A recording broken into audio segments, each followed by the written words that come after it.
Then Jacob summoned his sons and said, Assemble yourselves, so that I may tell you what will happen to you in the days to come.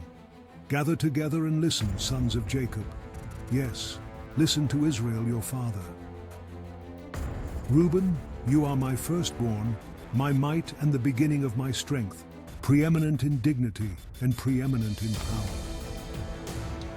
Uncontrollable as water, you shall not have preeminence. Because you went up to your father's bed, then you defiled it. He went up to my couch. Simeon and Levi are brothers. Their swords are implements of violence. May my soul not enter into their counsel. May my glory not be united with their assembly. For in their anger they killed men, and in their self-will they lamed oxen. Cursed be their anger, for it is fierce, and their wrath, for it is cruel. I will scatter them in Jacob, and disperse them among Israel. As for you, Judah, your brothers shall praise you. Your hand shall be on the neck of your enemies. Your father's sons. Judah is a lion's cub. From the prey, my son, you have gone up. He crouches, he lies down as a lion, and as a lion, who dares to stir him up? The scepter will not depart from Judah, nor the ruler's staff from between his feet, until Shiloh comes, and to him shall be the obedience of the peoples. He ties his foal to the vine, and his donkey's colt to the choice vine. He washes his garments in wine, and his robes in the blood of grapes. His eyes are dull from wine, and his teeth white from milk. Zebulun will reside at the seashore, and he shall be a harbor for ships, and his flank shall be toward Sidon. Issachar is a strong donkey, lying down between the sheepfolds. When he saw that a resting place was good, and that the land was pleasant, he bowed his shoulder to carry burdens, and became a slave at forced labor. Dan shall judge his people, as one of the tribes of Israel. Dan shall be a serpent in the way, a horned viper in the path, that bites the horse's heels, so that its rider falls backward. For your salvation I wait, Lord. As for Gad, a band of raiders shall attack him, but he will attack at their heels. As for Asher, his food shall be rich, and he will yield royal delicacies. Naphtali is a doe let loose. He utters beautiful words. Joseph is a fruitful branch by a spring. Its branches hang over a wall. The archers provoked him, and shot at him, and were hostile toward him. But his bow remained firm, and his arms were agile, from the hands of the mighty one of Jacob. From there is the shepherd, the stone of Israel. From the God of your father who helps you, and by the Almighty who blesses you with blessings of heaven above, blessings of the deep that lies beneath, blessings of the breasts and of the womb.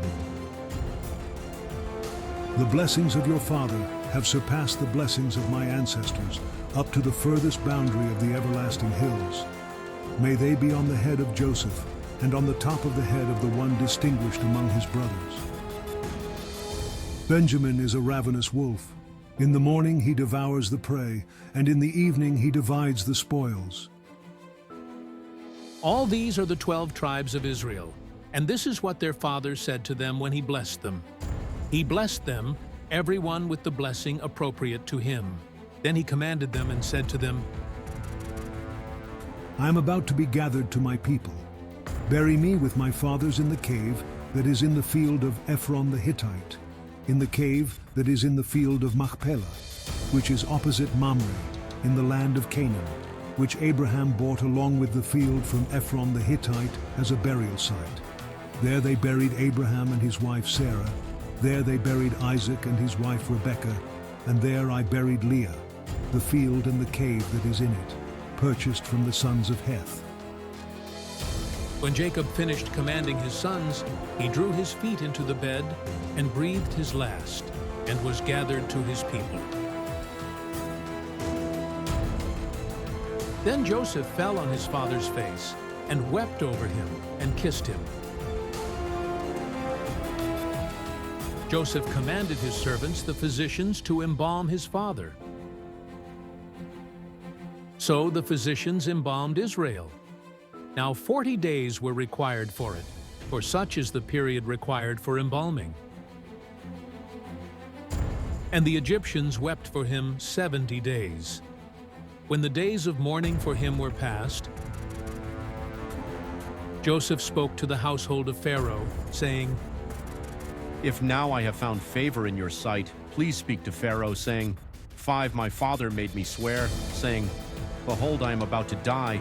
In my grave, which I dug for myself in the land of Canaan, there you shall bury me. Now then, please let me go up and bury my father, then I will return. Pharaoh said, Go up and bury your father as he made you swear. So Joseph went up to bury his father, and with him went up all the servants of Pharaoh, the elders of his household, and all the elders of the land of Egypt, and all the household of Joseph and his brothers, and his father's household. They left only their little ones, and their flocks, and their herds in the land of Goshen. Chariots with teams of horses also went up with him, and it was a very great company. When they came to the threshing floor of Atad, which is beyond the Jordan, they mourned there with a very great and sorrowful lamentation. And he observed 7 days of mourning for his father. Now, when the inhabitants of the land, the Canaanites, saw the mourning at the threshing floor of Atad, they said, This is a grievous mourning for the Egyptians. Therefore it was named Abel Mizraim, which is beyond the Jordan. And so his sons did for him as he had commanded them. For his sons carried him to the land of Canaan, and buried him in the cave of the field of Machpelah, opposite Mamre, which Abraham had bought along with the field as a burial site from Ephron the Hittite. And after he had buried his father, Joseph returned to Egypt, he and his brothers, and all who had gone up with him to bury his father. When Joseph's brothers had seen that their father was dead, they said, What if Joseph holds a grudge against us and pays us back in full for all the wrong which we did to him? So they sent instructions to Joseph, saying, Your father commanded us before he died, saying, This is what you shall say to Joseph. Please forgive, I beg you, the offense of your brothers and their sin, for they did you wrong.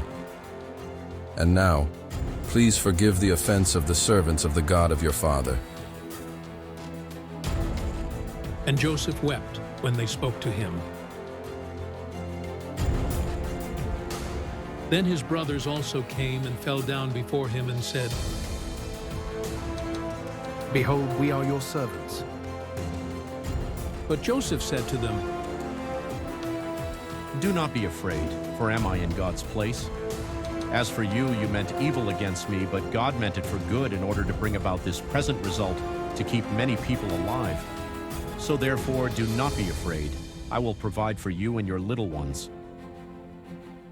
So he comforted them and spoke kindly to them.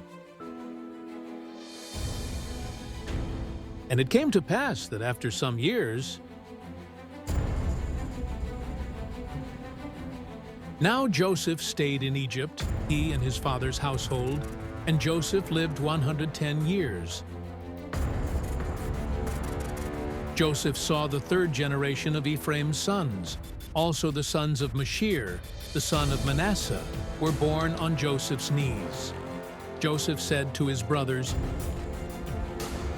I am about to die, but God will assuredly take care of you and bring you up from this land to the land which he promised on oath to Abraham, to Isaac, and to Jacob. Then Joseph made the sons of Israel swear, saying, God will assuredly take care of you, and you shall carry my bones up from here. So Joseph died at the age of 110 years, and they embalmed him and placed him in a coffin in Egypt.